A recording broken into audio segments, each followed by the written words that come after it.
बसव प्रतिष्ठान जनजागृतीमध्ये आपलं स्वागत आहे। आता बातमी आहे मुरुम शहरातील प्रधानमंत्री गरीब कल्याण अन्न योजनेअंतर्गत मोफत धान्य वाटप। मुरुम शहरात प्रधानमंत्री गरीब कल्याण अन्न योजनेअंतर्गत मोफत धान्य वाटपास सुरुवात झाली आहे। शहरात एकूण 10 रेशन दुकानदार असून 1329 कार्डधारकांना 398 क्विंटल प्रति व्यक्ती 5 किलो प्रमाणे तांदूळ वाटप करण्यात येणार असल्याचे तालुका पुरवठा अधिकारी यांनी सांगितले।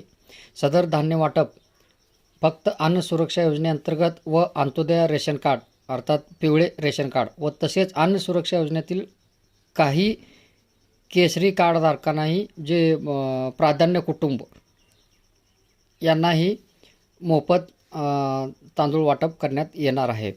रेशन दुकानदारांनी सोशल डिस्टन्स नियम पाळून धान्य वाटप करावे व तसेच कार्डधारकांनीही गर्दी न करता व वेळेत धान्य त्वरित उचलावे असे आवाहन तालुका पुरवठा अधिकारी यांच्या वतीने करण्यात आले आहे। धन्यवाद।